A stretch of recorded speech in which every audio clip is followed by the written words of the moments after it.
ఈ జనాల్లో కేశవ ఎక్కడున్నాడో ఏంటో వెళ్ళి అంతా వెతకాలి.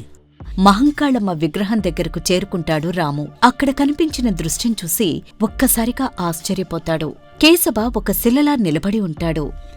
ఏంటి కేశవ అలా ఎందుకైపోయాడు? ఏం జరుగుతుందిక్కడ? కేశవా, కేశవా! ఒకవేళ అడవిలో వినిపించిన ఆ గొంతు ఇక్కడ అదృశ్యమైన మనిషిదేనా? వెంటనే వెళ్లి దాని రహస్యమేంటో కనిపెట్టాలి. అప్పుడుగాని ఈ జాతర అసలు రహస్యం తెలిసిపోతుంది. రాము కట్టెలు కొట్టి నెత్తిన పెట్టుకుని అడవి నుండి వస్తూ ఉంటాడు. ఇలా ఎంతకాలం కట్టెలు మోస్తూ బతకాలో ఏమో. చూస్తుండగానే నాకు పెళ్లి వయసు వచ్చేసింది. పెళ్లి చేసుకుంటే వచ్చిన భార్యను ఇలా కట్టెలమ్ముకుంటూ వచ్చే కొద్దిపాటి డబ్బుతో ఎలా పోషించాలో ఏంటో అనుకుంటూ వెళుతుండగా ఎదురుగా సీత అనే అమ్మాయి కనపడుతుంది. ఏంటి రాము, నీలో నువ్వే ఏదో మాట్లాడేసుకుంటున్నావు, ఏంటి సంగతి? ఏముంది సీత, ఎండకి వానకి తడుస్తూ అడవులకెళ్ళి ఎంతకాలమని ఇలా కట్టెలు కొట్టుకుంటూ బతకాలి చెప్పు. అలా అని చేయడానికి ఇంకో పని లేదు. అందుకే నాలో నేనే బాధపడుతున్నాను. ఇంతకాలం లేంది ఇప్పుడెందుకు ఈ ఆలోచన? రేపో మాపో పెళ్లి చేసుకోవాలిగా. అప్పుడు వచ్చే భార్యని బాగా చూసుకోవాలంటే ఇలా కట్టెలు కొడితే వచ్చే సంపాదన ఎలా సరిపోతుంది చెప్పు? అబ్బో, బాబుగారికి పెళ్లి మీద ధ్యాస మళ్ళింది. ఇంతకీ అమ్మాయి ఎవరి ఉంటే? ఎవరైతే నీకెందుకు, నువ్వు మాత్రం కాదులే. వెళ్ళి నీ పని చూసుకో. ఆహా, ఇలాగే వెటకారంగా మాట దాటేస్తూ కాలం గడుపుతూ ఉండు. ఏదో రోజు మా నాన్న ఎవరినో ఒకరినిచ్చి నాకు పెళ్లి చేసేస్తాడు, అప్పుడు తెలుస్తుంది నీకు అని అంటుండగా ఇంతలో వెనుక నుండి రాము స్నేహితుడు కేశవ వస్తాడు. హరి రాము, నువ్విక్కడున్నావా? నీకోసం ఊరంతా వెతుకుతున్నాన్రా. ఎక్కడా కనిపించకపోయేసరికి ఇంటికెళ్తున్నాను. సీతా, ఇక నువ్వెళ్ళు, తర్వాత కలుద్దాంలే. నా స్నేహితుడొచ్చాడు. వెళ్తాలే బాబూ, నీకు స్నేహితులుంటే చాలు, ఇంకెవ్వరూ అక్కర్లేదని నాకు తెలుసు. ఇంకా ఇక్కడ నేనెందుకుంటాను, వెళ్తున్నా. ఏం చెప్పను కేశవా నా బాధ. ఈ కట్టెల కోసం అడవంతా తిరిగి తిరిగి వస్తున్నాను. పొద్దుననగా వెళ్తే ఇదిగో ఇప్పుడొస్తున్నాను. అది సరేగాని ఏంటిలా వచ్చారు మీరు? అరే రాము, నీకు చాలాసార్లు చెప్పాను నన్ను మీరు అనొద్దని. మనిద్దరం స్నేహితులు అయినప్పుడు మీరు అని ఎందుకంటావు? అది కాదు కేశవా, మనూళ్ళో మీది పెద్ద జమీందారుల కుటుంబం. నువ్వు జమీందారు గారి అబ్బాయివి. ఊర్లో అందరూ మిమ్మల్ని ఎంతో గౌరవిస్తారు. అలాంటి నిన్ను నాలాంటి పేదవాడు అరే ఒరే అని పిలిస్తే మర్యాదగా ఉండదు కదా. అందుకే నిన్ను అలా పిలవలేను. స్నేహంలో పేదాతనిక ఉండదని నీకెన్నిసార్లు చెప్పినా వినవు కదా. నీకు చెప్పి చెప్పి విసిగిపోయాను. నీకిష్టం వచ్చినట్టు పిలు. ఇంతకీ నాకోసం ఎందుకు వెతుకుతున్నావు? ఏం లేదు, పక్కూర్లో మహంకాళమ్మ జాతర జరుగుతోందట. ఎప్పటినుండో వెళదామనుకుంటున్నా, కానీ కుదరటం లేదు. ఈసారి మనం ఖచ్చితంగా వెళ్ళాలి. ఏమంటావ్? ఎప్పుడైనా నీ మాట కాదన్నానా ఏంటి?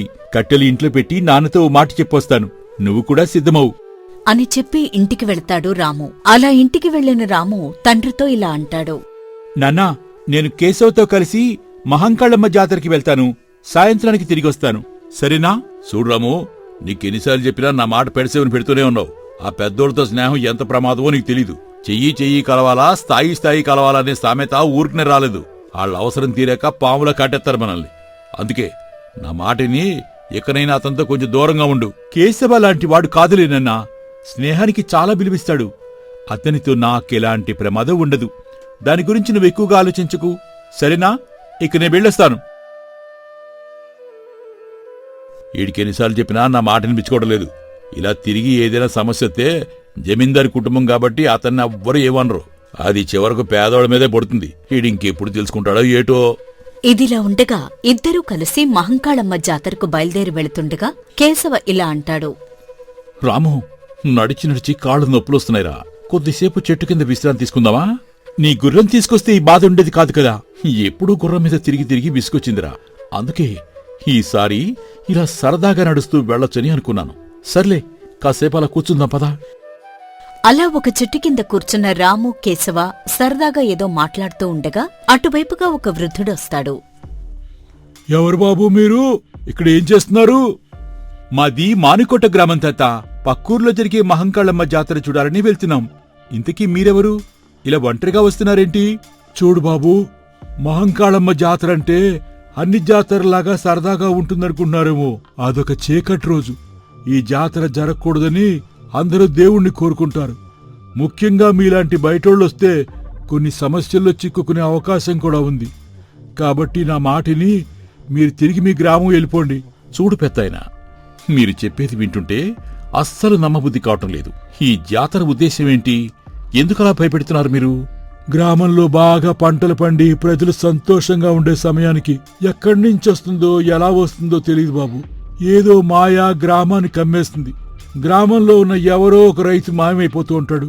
మనిషి మాయమవుతాడా? మీరు చెప్పేది వింటుంటే చాలా విచిత్రంగా ఉంది. అయినా ఇలా ఎందుకు జరుగుతుంది? మా గ్రామంలో భైరవుడు మహంకాళమ్మవారి దేవాలయంలో అన్ని మంత్రతంత్రాలు తెలిసిన గొప్ప పూజారున్నాడు. అతను రోజు గ్రామంలో ప్రజలందరినీ పిలిచి ఒక భయంకరమైన నిజం చెప్పాడు బాబు. అందరూ జాగ్రత్తగా వినండి. మన గ్రామంలో జరుగుతున్న ఈ దారుణానికి కారణం ఏంటో మహంకాళి అమ్మవారు సెలవిచ్చారు. మనం చేసే కొన్ని పొరపాట్ల వల్ల ఇలా జరుగుతుందని చెప్పారు. మనం చేస్తున్న పొరపాట్ల ఏమిటి పూజారి గారు? ఆ పొరపాట్లు అవేంటో చెప్పండి. వెంటనే అలా చేయకుండా జాగ్రత్త పడదాం. చెప్తా వినండి. గ్రామంలో ప్రతి ఏడాది బాగా పంటలు పండటానికి తానే కారణమైనా గాని తనకి నైవేద్యం పెట్టనందున ఆగ్రహంతో ఇలా చేస్తున్నానని చెప్తున్నారు అమ్మవారు. అయితే ఇప్పుడు మనం ఏం చేయాలంటారు పూజారి గారు? ప్రతి ఏడాది జాతర జరిపి పండిన పంటలు సగభాగం అమ్మవారికి నైవేద్యంగా సమర్పించాలి. లేదంటే అమ్మవారి ఆగ్రహానికి గురవుతూనే ఉంటాం. ఇలా ఒక్కొక్కరుగా కాలగర్భంలో కలిసిపోతూనే ఉంటారు. అందరూ వినారుగా? ఇక నుండి మనలో ఒక్కరు కూడా ఇలా బలి కాకూడదు. పోతే పంటలో సగభాగం మాత్రమే పోతుంది. మళ్లీ పండించుకోవచ్చు, కానీ ప్రాణాలు పోతే తిరిగి తెచ్చుకోలేం. కాబట్టి రేపే జాతర జరిపి అమ్మవారికి నైవేద్యం సమర్పించండి. ఇదంతా విన్న గ్రామ ప్రజలు చేసేదేం లేక అమ్మవారి ఆగ్రహానికి గురవుతావేమోనని భయపడి పండించిన పంటలో సగభాగం కానుకగా ఇస్తారు బాబు. ఈ ఏడాది పంటలు సరిగ్గా పండక ఎవ్వరూ ఇవ్వలేకపోయారు. అందుకే అమ్మవారు ఆగ్రహించి మరొక రైతుని కాలగర్భంలో కలిపేసింది బాబు. కాబట్టి మీరు వెంటనే ఇక్కడి నుంచి వెళ్ళిపోండి అని చెప్పి అక్కడ్నుండి వెళ్ళిపోతాడు ఆ వృద్ధుడు. ఇదంతా విన్న రాముకి మనసులో ఏదో అనుమానం కలిగి కేశవతో ఇలా అంటాడు. కేశవా, అతను చెప్పేదంతా వింటుంటే నాకెందుకో ఇందులో ఏదో కుట్ర జరుగుతుందేమోనని అనిపిస్తోంది. ఇందులో కుట్రే ఉంటుందిరా. ఆ మహంకాళి అమ్మవారే చేస్తున్నారని చెప్తున్నాడుగా, ఇంకెందుకు అనుమానం? ఎందుకైనా మంచిది మనం ఇలాంటి విషయంలో తలదూర్చకపోవడమే మంచిదేమో. లేదు కేశవా, ఇందులో ఏదో రహస్యం ఉండే ఉంటుంది అని నాకు అనిపిస్తోంది. ఎందుకంటే రైతులు ఇచ్చిన అంతధాన్యం ఎక్కడికి వెళ్తుంది? అదంతా మనకెందుకురా? ముందు నాకు బాగా అలసటగా ఉంది. కొద్దిసేపు విశ్రాంతి తీసుకుని ఆ తర్వాత ఏం చేయాలో ఆలోచిద్దాం, సరేనా? అంటూ కేశవ బాగా అలసిపోవడం వల్ల నిద్రలోకి జారుకుంటాడు. అలా చూస్తూ ఉండగానే చాలా సమయం గడిచిపోతుంది. నిద్రపోతున్న కేశవని లేపడం ఇష్టం లేని రాము అలాగే కూర్చుంటాడు. ఇంతలో పక్కనే ఉన్న పొదల్లో నుండి ఒక మనిషి మూలుగుతున్న గొంతు వినిపిస్తుంది. ఈ సమయంలో మూలుగు వినిపిస్తుందేంటి? ఎవరై ఉంటారు? వెళ్ళి చూద్దాం అనుకుంటూ మూలుగు వినిపిస్తున్న వైపు వెళతాడు రాము. అలా ఎంత దూరం వెళ్ళినా మూలుగుతున్న గొంతు వినిపిస్తుందే తప్ప ఎక్కడ్నుండి వస్తోందో అర్థం కాదు. ఇదేంటిది? విచిత్రంగా ఉంది. ఎంత దూరం వచ్చినా పక్కనే ఉన్నట్టుగా వినిపిస్తుంది తప్ప ఎవరూ కనిపించడం లేదు. ఒకవేళ ఇదంతా వృద్ధుడు చెప్పినట్టు ఆ మహంకాళి అమ్మవారి మాయా ఏంటి? ఇంక వెతకడం అనవసరం. వెంటనే ఇక్కడి నుంచి వెళ్ళిపోవాలి. లేదంటే ఏదైనా ప్రమాదం జరిగే అవకాశం ఉంటుంది అనుకుని వెనక్కి తిరిగి కేశవ పడుకున్న చెట్టు దగ్గరకు వెళ్లి చూస్తాడు రాము. అక్కడ కేశవ కనిపించడు. కేశవ కనిపించకపోయేసరికి కంగారుగా పిలుస్తాడు. కేశవా, ఓ కేశవా, ఎక్కడున్నావు? కేశవా, ఇదేంటి నేను లేకుండా ఎక్కడికెళ్ళుంటాడు? నేను కనిపించకపోయేసరికి తాను కూడా వెళ్ళిపోయి ఉంటాడు. కానీ జాతర వైపు వెళ్ళుంటాడా, లేక ఇంటివైపు వెళ్ళుంటాడా? ఇప్పుడు నేను ఎటు వెళ్ళాలి? కేశవ జాతర చూడాలన్నాడు కాబట్టి జాతరకే వెళ్ళుంటాడు. కాబట్టి నేను కూడా అక్కడికే వెళ్తాను. అలా రాము కూడా బయలుదేరి కొంతసేపు ప్రయాణించిన తర్వాత జాతర దగ్గరికి చేరుకుంటాడు. ఈ జనాల్లో కేశవ ఎక్కడున్నాడో ఏంటో, వెళ్ళి అంతా వెతకాలి. అలా అనుకుంటూ ముందుకెళ్తుండగా మహంకాళమ్మ విగ్రహం దగ్గరకు చేరుకుంటాడు రాము. అక్కడ కనిపించిన దృశ్యం చూసి ఒక్కసారిగా ఆశ్చర్యపోతాడు. కేశవ ఒక శిలలా నిలబడి ఉంటాడు. ఏంటి కేశవ అలా ఎందుకైపోయాడు? ఏం జరుగుతుంది ఇక్కడ? కేశవా, కేశవా అనుకుంటూ ముందుకు వెళతాడు రాము. అలా వెళుతున్న రాముకి అడ్డుగా నిలబడతాడు పూజారి భైరవుడు. ఆగు, ఎవరు నువ్వు? నేనెవరో తర్వాత ముందు నా స్నేహితుడు కేశవని ఎందుకు బంధించారు చెప్పండి. ఈ మహాజాతరకు తర్పణంగా అతన్ని అమ్మవారు కోరుకున్నారు, అందుకే బంధించాం. ఇది అమ్మవారి ఆజ్ఞ, దీన్ని ధిక్కరించడానికి వీల్లేదు. అతను నా ప్రాణ స్నేహితుడు, మర్యాదగా వదిలేయండి. లేదంటే అందుకు మీరు చాలా బాధపడవలసి వస్తుంది. అమ్మవారినే ఎదిరించే మనగాడివా నువ్వు? ఒక్కసారి అమ్మవారు నిర్ణయించాక కాదంటే దాని పర్యవసానం ఎలా ఉంటుందో తెలుసా? ఎలా ఉన్నా నాకు అనవసరం. నా కేశవని మర్యాదగా వదిలేయండి. లేదంటే అమ్మవారినైనా ఎదిరించి కాపాడుకుంటాను కేశవని. చూడు, నీ స్నేహితుడి మీద నీకు ఎంతైనా ప్రేముండొచ్చు, కానీ ఇది దైవ నిర్ణయం. కాదంటే నీ స్నేహితుడికే కాదు, మొత్తం గ్రామానికే ప్రమాదం. చూడు బాబు, నీ స్నేహితుడొక్కడి కోసం మా గ్రామం మొత్తాన్ని ప్రమాదంలో పడేస్తానంటే ఊరుకునేది లేదు. మర్యాదగా పూజారి గారు చెప్పినట్టు వినాలి. ఒకవేళ అంతగా నీ స్నేహితుడిని కాపాడుకోవాలంటే నువ్వొక పని చెయ్యాలి. ఏం చెయ్యాలో చెప్పండి, ఇప్పుడే చేస్తాను. ఇక్కడ ఎంతో కాలంగా ప్రతి అమ్మవారి జాతరకి ముందు రోజు ఒక మనిషి మాయమైపోతూ ఉంటాడు. ఎలా మాయమవుతాడో తెలీదు, ఎక్కడికెళ్తాడో తెలీదు. అందుకు అమ్మవారి ఆగ్రహంగా భావించి మళ్ళీ అలా జరగకుండా ఈ కార్యక్రమం జరిపిస్తాం. కాబట్టి నీ స్నేహితుడు నీకు దక్కాలంటే రాత్రి కనిపించకుండా అదృశ్యమైన మనిషిని తిరిగి తీసుకుని రాగలిగితే అప్పుడు నీ స్నేహితుడిని క్షేమంగా నీతో పంపిస్తాం. లేదంటే అతన్ని మర్చిపోవలసి వస్తుంది. అది విన్న రాముకి వెంటనే ఒక ఆలోచన వస్తుంది. వచ్చే దారిలో వినిపించిన మనిషి మూరుకు గుర్తొస్తుంది. ఒకవేళ అడవిలో వినిపించిన ఆ గొంతు ఇక్కడ అదృశ్యమైన మనిషిదేనా? వెంటనే వెళ్లి దాని రహస్యమేంటో కనిపెట్టాలి. అప్పుడు గాని ఈ జాతర అసలు రహస్యం తెలిసిపోతుంది అనుకుంటూ రాము తిరిగి వచ్చిన దారినే ప్రయాణమై అడవిలోకి వెళ్తాడు. చాలా సమయం అవుతుంది. వాతావరణం భయంకరంగా ఉంటుంది. నాకు వినిపించిన ఆ మూలుగు ఎట్నుండొస్తుందో కనిపెట్టాలి. లేదంటే కేశవ దక్కడు. ఇప్పుడు నా స్నేహితుడిని దక్కించుకోకపోతే నేను బ్రతికున్నా ఉపయోగం లేదు. అలా అనుకుని రాము జాగ్రత్తగా అడుగులు వేస్తూ పొదలను చెట్లను దాటుకుని వెళుతూ ఉంటాడు. అలా కొంత దూరం వెళ్ళగా ఒక పాత పాడుపడిన గుహ కనిపిస్తుంది. ఇది చాలా పెద్ద గుహలా ఉంది. ఇందులో క్రూరమృగాలు కూడా ఉండే అవకాశం ఉంది. అనవసరంగా ప్రాణాల మీదకు తెచ్చుకోవడం ఎందుకు? ఇంకాస్త ముందుకెళ్లి చూస్తాను.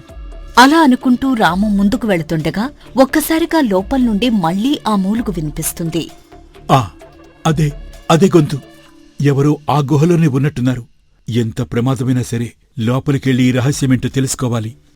అలా లోపలికి వెళ్లి చూడగా లోపలంతా భయంకరంగా కనిపిస్తుంది.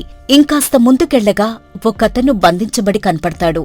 మహంకాళి అమ్మవారు ఆగ్రహించి మాయమయ్యాడని చెప్తున్న వ్యక్తి ఇతనే అయ్యుంటాడు. ఇతన్ని ఇక్కడెవరు కట్టేసుంటారు అనుకుంటూ వెళ్లి అతన్ని విడిపిస్తాడు. ఎవరు నువ్వు? నిన్నిక్కడెవరు బంధించారు?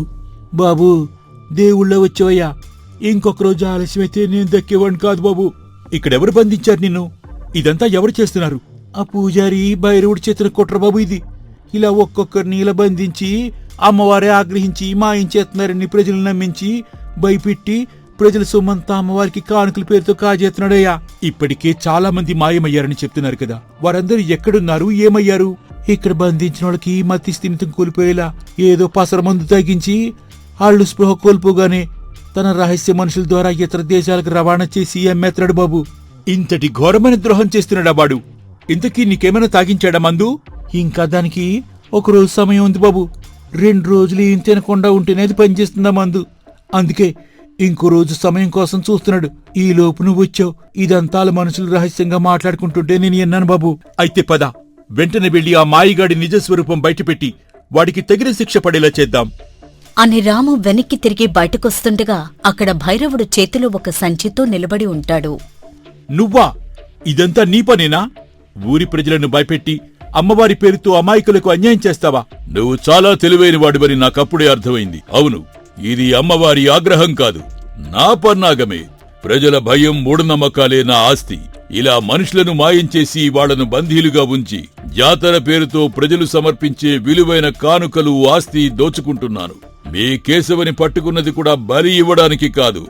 అమ్మవారు ఆగ్రహించారని, అది తొలగిపోవాలంటే ఆస్తంతా కానుకగా సమర్పించాలని చెప్పి వాడి తండ్రి దగ్గర నుండి భారీగా ధనం వసూలు చేయడానికి ఇలా చేశాను. ఇలాంటి నీచపు పనులు చేయడానికి దైవాన్ని అడ్డు పెట్టుకుంటావా? ఈ రోజుతో నీ అసలు రంగు బయట పెడతాను. అలా చేయాలంటే ముందు నువ్వు ఇక్కడి నుండి బయటపడాలి కదా. ఇప్పుడు నీ స్నేహితుడు జాతరలో నాకు బందీగా ఉన్నాడు. నిన్నిక్కడే అంతం చేస్తే నేననుకున్నది సాధిస్తాను. ఇక నీ ఆటలు సాగనివ్వను. వెంటనే వెళ్లి నువ్వు చేసే ఈ మోసాన్ని అందరికీ చెప్తాను అంటూ బంధించిన వ్యక్తిని తీసుకుని వెళుతుండగా భైరవుడు రాముపైకి శిలగా మారిపోయే మంత్రించిన విభూదిని విసురుతాడు. రాము తెలివిగా తప్పించుకుని తాళ్లతో భైరవుణ్ణి కట్టేసి జాతర దగ్గరకు తీసుకొస్తాడు. ఏమిటి నువ్వు చేస్తున్న పని? ఈ గ్రామాన్ని అమ్మవారి ఆగ్రహం నుండి కాపాడుతున్న దేవుళ్లాంటి పూజారి గారిని ఇలా బంధించవేంటి? నువ్వు చేస్తున్నది మహాపాపం. పాపం లేదు, పుణ్యం లేదు. వీడు మీరనుకున్నట్టు కాపాడే పూజారి కాదు. దేవత పేరుతో మీ అందర్నీ భయపెట్టి మీ శ్రమను దోచుకుంటున్న మోసగాడు. నిజం చెప్పురా, లేదంటే ఇప్పుడే నిన్ను మహంకాళమ్మవారికి సమర్పిస్తాను. ఊరి పెద్దల సమక్షంలో భైరవుడు ఇలా అంటాడు. అందరూ నన్ను క్షమించండి. అమ్మవారి మీద మీకున్న భక్తి భయాన్ని ఉపయోగించి అక్రమంగా మీ కష్టాన్ని దోచుకోవాలనుకున్నాను. అందుకే ఇదంతా చేశాను. నన్ను క్షమించండి. నువ్వు చేసింది మామూలు నేరం కాదు. ప్రజల కష్టం దోచుకున్నావు సరే, కానీ ఇంతకాలం మనుషులను బంధించి చనిపోయేలా చేసినందుకు నిన్నెలా వదిలేస్తాం? ఇతన్ని తీసుకెళ్లి మహారాజు గారికి అప్పగించండి. వారే సరైన శిక్ష విధిస్తారు.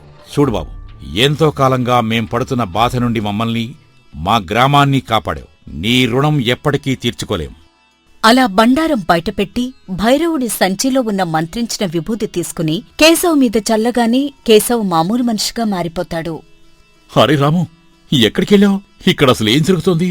నాకంతా అయోమయంగా ఉంది. ఇదంతా మనం ఇంటికెళ్ళేటప్పుడు చెప్తాలి కాని ముందు వెళ్దాం పదెక్కడినుంచి. ఇప్పటికే చాలా ఆలస్యమైంది.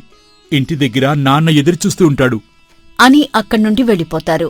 స్నేహితుడి కోసం రాము చేసిన సాహసం, వారి స్నేహం అందరికీ ఆదర్శంగా నిలిచిపోతుంది. భైరవుడికి తగిన శాస్తి జరగడంతో ఊళ్ళో మూఢనమ్మకాలు తొలగిపోయి అందరూ సంతోషంగా ఉంటారు.